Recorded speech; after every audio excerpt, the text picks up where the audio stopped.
Hello दोस्तों, आज हम सिक्स क्लास के पहले चैप्टर हिस्ट्री के क्या, कब, कहाँ और कैसे की शुरुआत करने जा रहे हैं। इस चैप्टर में हम हिस्ट्री के उन बातों के बारे में जानेंगे कि हमारे इतिहास में क्या क्या चीज़ें घटित हुई, कब घटित हुई, कहाँ घटित हुई और कैसे घटित हुई। ठीक है, हमारे लिए जानना बेहद ज़रूरी है कि इतिहास में ये सब चीज़ें क्या, कब, कहाँ और कैसे हुई। इसके लिए हम शुरुआत करते हैं सबसे पहले रशीदा के एक सवाल से। रशीदा बैठी अखबार पढ़ रही थी। अचानक उसकी निगाह एक सुर्खी पर पड़ी। 100 साल पहले। कितने साल पहले? 100 साल पहले। वह सोचने लगी कि यह कोई कैसे जान सकता है कि इतने वर्षों पहले क्या हुआ था। रशीदा जो एक लड़की है, ये बैठी हुई क्या कर रही थी? अखबार पढ़ रही थी और इसकी निगाह एकदम से एक सुर्खी पर पड़ी जिसमें लिखा था 100 साल पहले। और वो सोचने लगी कि कोई कैसे जान सकता है कि इतने सालों पहले क्या हुआ था, क्योंकि हम लोग जो न्यूज़ सुनते हैं, देखते हैं, वो या तो कल की होती है, कुछ समय पहले की। लेकिन हम कैसे जान सकते हैं कि बहुत समय पहले की जो घटनाएं हुई थी वो कैसे हुई थी, कैसे उनमें घटनाएं घटित हुई थी, कहाँ हुई थी, कब हुई थी और क्यों हुई थी। तो इन सब सवालों से वो घिरी हुई थी। अब हम आगे इसके बारे में जानते हैं कि ये जानना हमारे लिए क्यों ज़रूरी हो जाता है। कैसे पता लगाएं? यह जानने के लिए कि कल क्या हुआ था। तुम रेडियो सुन सकते हो, टेलीविज़न देख सकते हो या फिर अखबार पढ़ सकते हो। अगर हमें ये जानना हो कि कल क्या घटनाएं हुई थी तो हम न्यूज़ में देख सकते हैं, अखबार पढ़ सकते हैं कि कल क्या क्या हुआ था, रेडियो सुन सकते हैं। साथ ही ये जानने के लिए कि पिछले साल क्या हुआ था, तुम किसी ऐसे व्यक्ति से बात कर सकते हो जो उस समय की स्मृति रखता हो, जिसे उस समय की याददाश्त हो। लेकिन बहुत पहले क्या हुआ था, ये कैसे जाना जाए? अब यहाँ पर यह समझाने की कोशिश की गई है कि अगर हमें 1-2 दिन पहले के या कुछ समय पहले के बारे में जानना हो तो हम अखबार पढ़ सकते हैं, टीवी देख सकते हैं, न्यूज़ सुन सकते हैं, रेडियो सुन सकते हैं। और या फिर हमें उस 1 साल पहले या 2 साल पहले के बारे में जानना हो तो हम ऐसे इंसान से पूछ सकते हैं जो उस समय की याददाश्त रखता हो। जैसे हमें कुछ साल पहले के, यानी अपने से जन्म से पहले की बातें जाननी होंगी तो अपने माता पिता से पूछ सकते हैं, अपने दादा दादी से पूछ सकते हैं। लेकिन अगर हमें ऐसी बातें जाननी हो जो हमारे दादा दादी के समय से भी पहले की हों या फिर उससे भी पहले की हों, तो हम कैसे जान सकते हैं? जैसे 100 साल पहले की बात है तो हम कैसे जान सकते हैं? या 200 साल पहले की बात है या 1000 साल पहले की बात है, तो हम किस तरह से इन बातों के बारे में जान सकते हैं? अतीत के बारे में हम क्या जान सकते हैं? अब हमने इस चैप्टर के नाम में ही देखा था कि चैप्टर का नाम था क्या, कब, कहाँ और क्यों और कैसे। तो हम यहाँ पर सबसे पहले जानेंगे क्या। क्या के बारे में हम पढ़ेंगे कि हम क्या जान सकते हैं। अतीत का मतलब तो आपको पता ही होगा। अतीत का मतलब होता है हमारा गुजरा हुआ समय या बीता हुआ समय। अतीत के बारे में बहुत कुछ जाना जा सकता है, जैसे लोग क्या खाते थे, ठीक, कैसे कपड़े पहनते थे, किस तरह के घरों में रहते थे। हम आखेटक हूँ। आखेटक मतलब क्या होता है? शिकारी। आखेटक मतलब क्या होता है? शिकारी।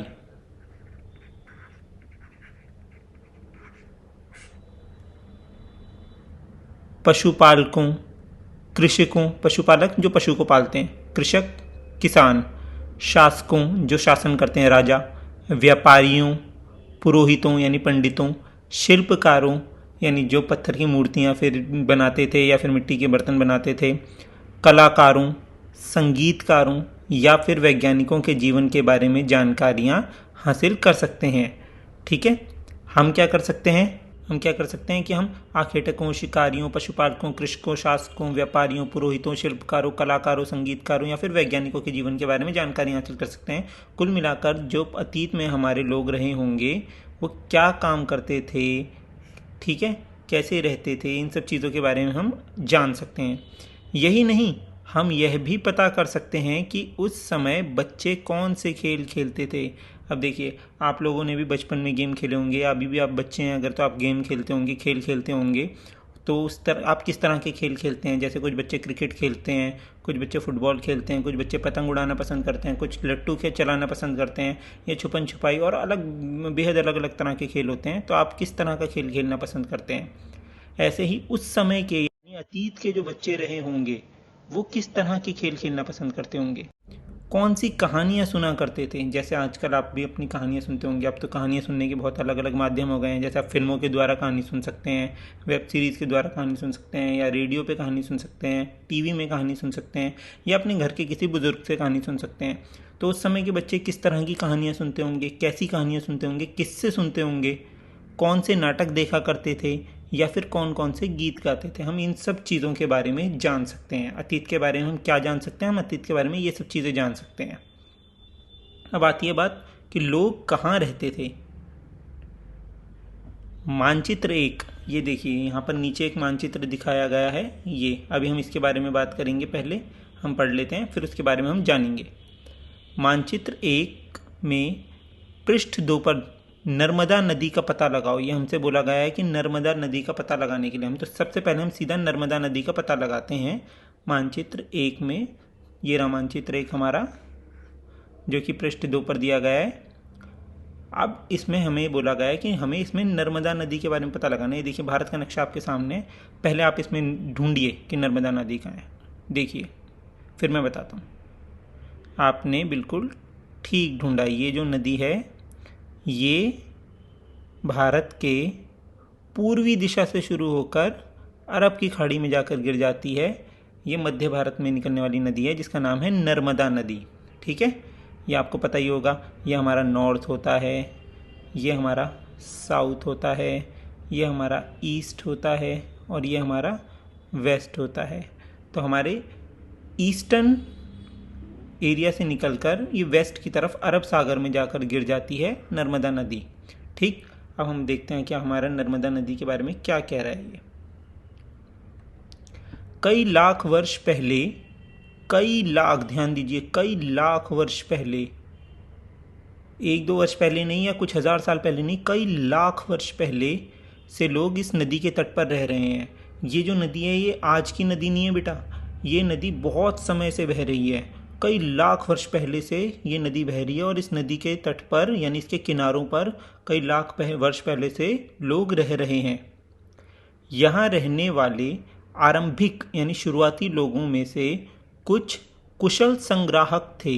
संग्राहक कौन होते हैं? संग्राहक होते हैं जो संग्रह करके रखते हैं, यानी इकट्ठा करके रखने वालों को क्या कहा जाता है? संग्राहक कहा जाता है। जो आसपास के जंगलों की विशाल संपदा, जिसके इस नदी के किनारे आसपास जंगल रहे होंगे, उसकी विशाल संपदा, संपदा यानी वहाँ की जो संपत्ति होती है, जैसे पेड़ पौधे, पशु पक्षी, जीव जंतु, ये सब हो गए वहाँ की संपदा से परिचित थे। अपने भोजन के लिए वे जड़ों, फलों तथा जंगल के अन्य उत्पादों का यहीं से संग्रह किया करते थे। वे जानवरों का आखेट यानी शिकार भी करते थे। अब इस बहुत समय पहले, लाखों वर्ष पहले, इस नदी के किनारे पर जो लोग रहते थे वो इस नदी के तटों पर रहकर वहीं पर जंगलों में वहाँ की संपदा का उपयोग करते थे, वहीं के जीव जंतुओं को मारते थे, वहीं उनका शिकार करते थे, वहीं के पेड़ पौधे, पशु पक्षियों का इस्तेमाल करते थे। अब तुम उत्तर पश्चिम की सुलेमान और किरधर पहाड़ियों का पता लगाओ। ये देखो, उत्तर पश्चिम की 2 पहाड़ियों के नाम लिए गए हैं, एक तो सुलेमान और दूसरी किरधर पहाड़ी। अब यहाँ पर हमने देखा था उत्तर पश्चिम, उत्तर हमें पता है ये हमारा नॉर्थ जो है उत्तर है और ये हमारा वेस्ट यानी हमारा पश्चिम। उत्तर पश्चिम कहाँ होगा? जो नॉर्थ और वेस्ट के बीच में होगा, यानी इस एरिया को नॉर्थ वेस्ट कहा गया है, उत्तर पश्चिम कहा गया है। तो यहाँ पर सुलेमान और किरधर 2 पहाड़ियों के नाम इन्होंने बोले हैं ढूंढने के लिए। ये देखिए, एक तो किरधर पहाड़ी ये रही, किरधर, और सुलेमान ये। तो ये जो पर्वतमाला, ये जो रेंज जा रही है, ये है सुलेमान और किरधर पहाड़ी। यहाँ पर इन्होंने बोला है कि इन दोनों पहाड़ियों का पता लगाओ। इसी क्षेत्र में कुछ ऐसे स्थान हैं जहाँ लगभग 8000 वर्ष पूर्व, अब देखा नर्मदा नदी के हमने पास पढ़ा था तो कितना था? कई लाख वर्ष पूर्व, लेकिन यहाँ कितना है? 8000 वर्ष पूर्व स्त्री पुरुषों ने सबसे पहले गेहूं तथा जौ, कौन सी? गेहूं तथा जौ, जैसी फसलों को उपजाना आरंभ किया। इस एरिया के अंदर यहाँ पर जो सुलेमान और किरधर की पहाड़ियाँ हैं, इस तरफ सबसे पहले 8000 वर्ष पूर्व स्त्री पुरुषों ने सबसे पहले गेहूं और जौ, इन दो फसलों को उपजाना प्रारंभ किया था। उन्होंने भेड़ बकरी और गाय बैल जैसे पशुओं को पालतू बनाना शुरू किया। सबसे पहले कौन कौन से पशुओं को पालतू बनाना शुरू किया? भेड़ बकरी और गाय बैल जैसे पशुओं को पालतू बनाना शुरू किया। ये लोग गांव में रहते थे। कहाँ रहते थे ये लोग? गांव में। अब उस समय पे शहर तो रहे नहीं होंगे, तो या फिर रहे भी होंगे तो अब हमें उसके बारे में जानकारी नहीं है। तो उस समय पे ये लोग कहाँ रहते थे? गांव में रहते थे। उत्तर पूर्व में गारो तथा मध्य भारत में विंध्य पहाड़ियों का पता लगाओ। देखो हमसे फिर से एक चीज़ कह रहा है ये कि उत्तर पूर्व में। अब हम फिर से आ जाते हैं यहाँ पर। हमने पहले देखा था उत्तर पश्चिम में सुलेमान और किरधर पहाड़ियाँ। अब आ गए हम उत्तर पूर्व के अंदर। ये हमारा उत्तर और ये हमारा पूर्व। इसके बीच में इन्होंने बोला, यानी इस एरिया के अंदर, इस एरिया के अंदर हमें इन्होंने बोला है कौन सी चीज़ों के बारे में पता लगाने के लिए बोला है? इन्होंने हमें बोला है दो चीज़ों के बारे में पता लगाने के लिए, गारो तथा मध्य भारत में विंध्य पहाड़ियों का पता लगाने के लिए। तो ये देखिए, यहाँ पर गौर से देखने पे ये देखिए, ये हैं गारो, जो ब्रह्मपुत्र नदी के पास पहाड़ियाँ हैं, गारो की पहाड़ियाँ हैं। और मध्य भारत में है विंध्य पहाड़ियाँ, ये नर्मदा नदी के तट पर। इनके बारे में पता लगाने के लिए बोला, हमने पता लगा लीजिए। देखिए क्या कह रहे हैं, ये कुछ अन्य ऐसे क्षेत्र थे जहाँ कृषि का विकास हुआ। अब तो एक तो कृषि का विकास हुआ था यहाँ पर किरधर और सुलेमान पहाड़ियों की तरफ, जहाँ पर सबसे पहले गेहूँ और जौ बोए गए। फिर उसके बाद ये हुआ ब्रह्मपुत्र घाटी के पास गारो पहाड़ियों में और नर्मदा नदी के तट पर विंध्य पहाड़ियों के पास, जहाँ पर ये कुछ अन्य ऐसे क्षेत्र थे जहाँ कृषि का विकास हुआ, जहाँ सबसे पहले चावल उपजाया गया। यहाँ पर कौन कौन से उपजाए गए थे? सुलेमान और किरधर के पास गेहूँ और जौ। और यहाँ पर कौन कौन से उपजाए गए? यहाँ पर इधर और इधर चावल उपजाया गया। वे स्थान विंध्य के उत्तर में स्थित थे। ये देखिए, विंध्य के उत्तर में स्थित यहाँ पर इस स्थान पर चावल उपजाया गया। चलिए अब हम आगे चलते हैं। मानचित्र पर सिंधु तथा इसकी सहायक नदियों का पता लगाने का प्रयास करो। इन्होंने हमसे बोला है कि इसी मानचित्र में हमें सिंधु तथा उसकी सहायक नदियों का पता लगाना है। ये देखिए, सबसे पहले मैं ग्रीन कलर से जो बता रहा हूँ वो है सिंधु और उसकी सहायक नदियाँ। ये जो नदी है, ये देखिए, ये बहती हुई कश्मीर की तरफ से, ये पाकिस्तान ने, आज के पाकिस्तान में से होते हुए, पहले तो भारत का हिस्सा था, ये जो नदी जा रही है। और ये इसकी सहायक नदियाँ क्या हैं? सिंधु एवं उसकी सहायक नदियाँ। कौन कौन सी इसकी सहायक नदियाँ सिंधु की? झेलम, चिनाब, रावी, सतलज और व्यास। ये जो है सिंधु की सहायक नदियाँ। और ये जो बड़ी एक नदी मिलकर बनती है इन सब नदियों से मिलने के बाद, वो कहलाती है सिंधु नदी, जो कि नीचे जाकर अरब सागर में गिर जाती है। ठीक है, आगे देखते हैं अब हम।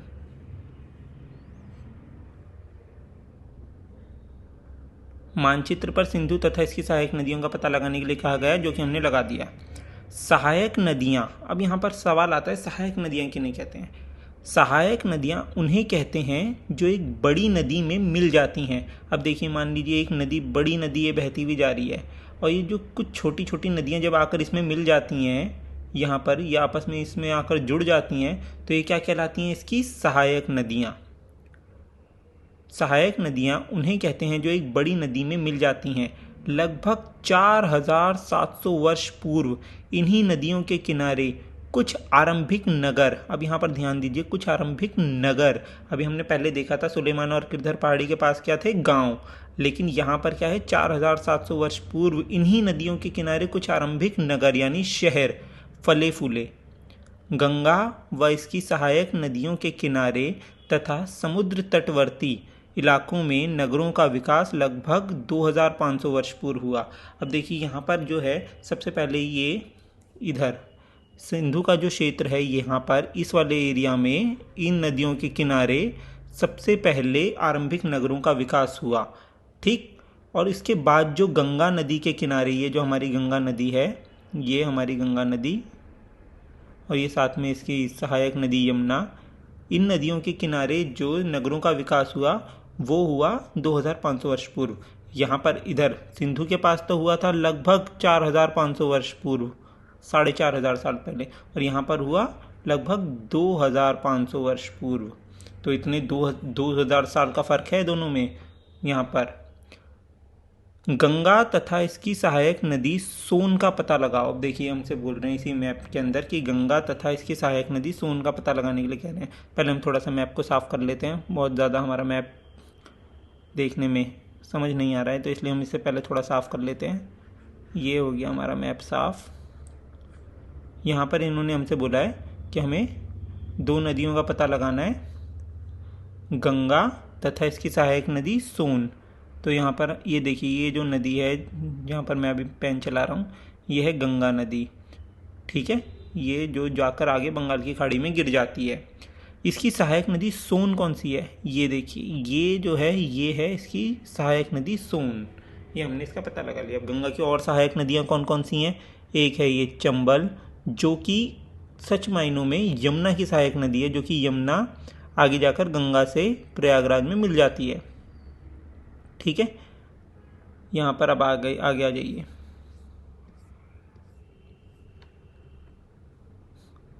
गंगा के दक्षिण में इन नदियों के आसपास का क्षेत्र प्राचीन काल में मगध, प्राचीन काल में कौन सा नाम से था?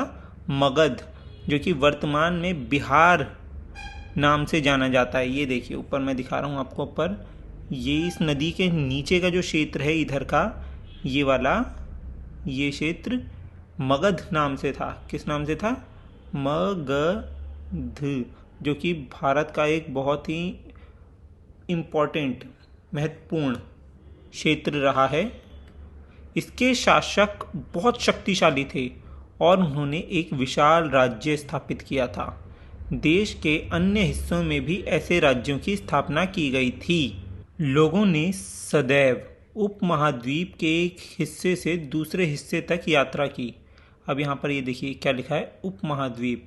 भारत को हमेशा एक उपमहाद्वीप के रूप में देखा गया है, क्योंकि महाद्वीप क्या होता है? एक बहुत बड़ा हिस्सा। यहाँ पर देखिए ये चीज़ समझाई गई है, थोड़ा सा इस पर ध्यान दीजिए कि मानचित्र 1 में दक्षिण एशिया, आधुनिक भारत, पाकिस्तान, बांग्लादेश, नेपाल, भूटान और श्रीलंका और अफ़गानिस्तान, ईरान, चीन तथा म्यांमार आदि पड़ोसी देशों को दर्शाता है। ये जो मैप दिखाया गया था ऊपर, इसके बारे में बताया गया है। इसमें कितने सारे देश आए हैं?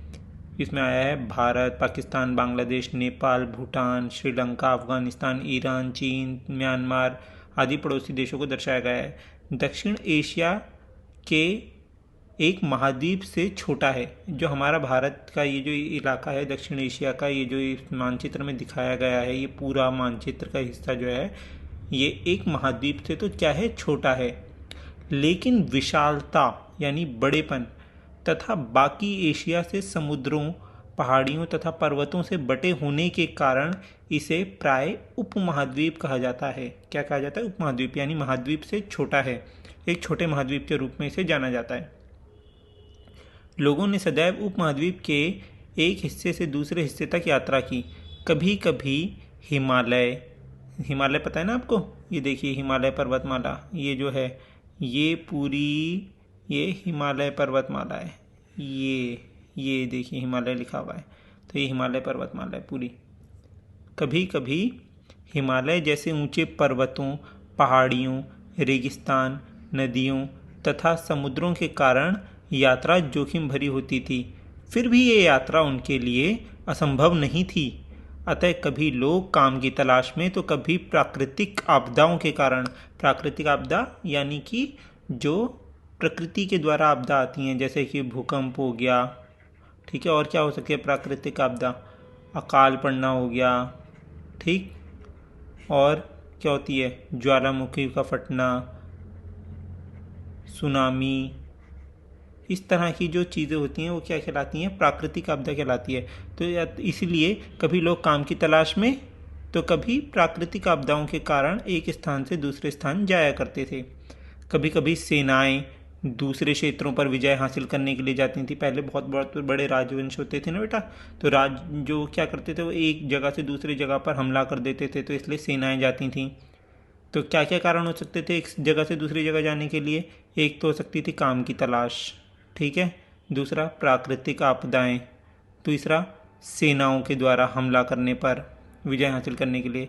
इसके अतिरिक्त व्यापारी, कभी कभी क्या होते थे व्यापारी भी जो कि व्यापार का काम करते थे, कभी काफिले लेकर, काफिलों में एक साथ बहुत सारे लोग होते हैं, काफिलों में तो कभी जहाज़ों में अपने साथ मूल्यवान वस्तुएं लेकर एक स्थान से दूसरे स्थान जाया करते थे। धार्मिक गुरु लोगों को शिक्षा और सलाह देते हुए एक गांव से दूसरे गांव तथा एक कस्बे से दूसरे कस्बे जाया करते थे। कुछ लोग नए और रोचक स्थानों को खोजने की चाह में उत्सुकतावश भी यात्रा किया करते थे। इन सभी यात्राओं से लोगों को एक दूसरे के विचारों को जानने का अवसर मिला। ठीक है, अब लोगों ने क्या करा, एक जगह से दूसरी जगह आना जाना शुरू कर दिया। उसके पीछे बहुत सारे रीज़न रहे, जैसे कि अभी हमने देखा क्या क्या रीज़न रहे थे, क्या क्या रीज़न थे। एक तो काम की तलाश था, ठीक है, काम की तलाश। फिर दूसरा क्या था, प्राकृतिक आपदा।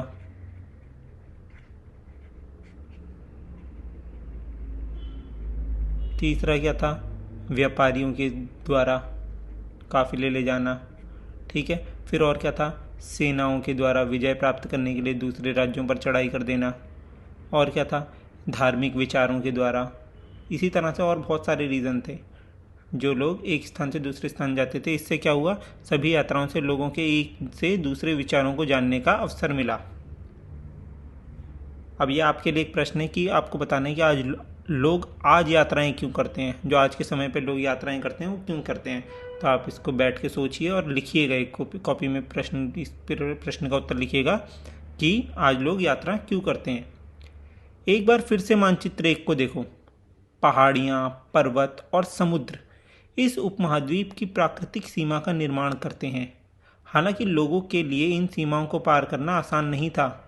जिन्होंने ऐसा चाहा वे ऐसा कर सके। वे पर्वतों की ऊंचाई को छू सके तथा गहरे समुद्रों को पार कर सके।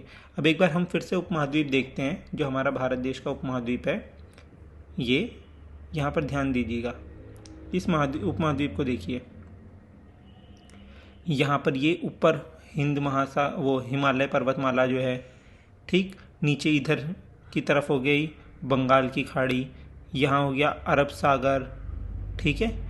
ये चारों तरफ से यहाँ पर जो हो गए, यहाँ पर ये जो है सुलेमान और किरधर की पहाड़ियाँ, ये चारों तरफ से घिरा हुआ है समुद्र और पहाड़ों से। तो इसीलिए बोला है कि पर्वतों की ऊंचाई को छू सके कौन लोग, जो इनको पार करने की हिम्मत रखते थे, जिन्होंने इनको पार करना चाहा। उपमहाद्वीप के बाहर से भी कुछ लोग यहाँ आए और यहीं बस गए। लोगों के इस आवागमन ने हमारी सांस्कृतिक परंपराओं को समृद्ध किया। कई सौ वर्षों से लोग पत्थर को तराशने, संगीत रचने और यहाँ तक कि भोजन बनाने के नए तरीकों के बारे में एक दूसरे के विचारों को अपनाते रहे हैं। अब क्या है, भारत में विदेशों से बहुत लोग आते रहे और भारत के भी लोग विदेशों में जाते रहे। इससे क्या हुआ, सांस्कृतिक आदान प्रदान हुआ, संस्कृति का आदान प्रदान हुआ, जिसमें लोगों का पत्थर को तराशना, संगीत रचना, भोजन बनाना, इन तरीकों के बारे में, एक दूसरे की संस्कृतियों के बारे में जाना गया। देश के नाम, अपने देश के लिए हम प्राय इंडिया, हमारे देश का क्या नाम है, इंडिया, तथा भारत जैसे नामों का प्रयोग करते हैं। हमारे पता है ना, हमारे देश के 2 नाम हैं, इंडिया और भारत। ये हमारे देश के 2 ऑफिशियल नाम हैं। हमारा देश जो कि भारत इंडिया है का प्रयोग करते हैं। इंडिया शब्द इंडस से निकला है, जिसे संस्कृत में सिंधु कहा जाता है। हमने अभी पढ़ा था ना सिंधु नदी के बारे में। ये देखिए मानचित्र 1 में हमने देखा था, ये जो नदी थी, ये नदी, ये वाली, ये नदी कौन सी थी, सिंधु नदी। तो हमारे देश का नाम इसी सिंधु नदी को, जो जिसे इंग्लिश में इंडस कहा जाता है, इंडस से ही क्या पड़ा है, इंडिया, सिंधु कहा जाता है। अपने एटलस में ईरान और यूनान का पता लगाओ। अब आपके पास एटलस होगा या फिर आप गूगल पे भी सर्च कर सकते हैं। ईरान और यूनान नाम की जो देश हैं उनके बारे में। लगभग 2500 वर्ष पूर्व, कितने वर्ष पूर्व, 2500 वर्ष पूर्व उत्तर पश्चिम की ओर से आने वाले ईरानियों और यूनानियों ने सिंधु को हिंदोस अथवा इंदोस और इस नदी के पूर्व में स्थित भूमि प्रदेश को इंडिया कहा। भरत नाम का प्रयोग उत्तर पश्चिम में रहने वाले लोगों के एक समूह के लिए किया जाता था। इस समूह का उल्लेख संस्कृत की आरंभिक लगभग 3500 वर्ष पुरानी कृति ऋग्वेद में भी मिलता है। बाद में इसका प्रयोग देश के लिए होने लगा। आज के लिए इतना ही, और बाकी हम इस चैप्टर को अगली वीडियो में कवर करेंगे।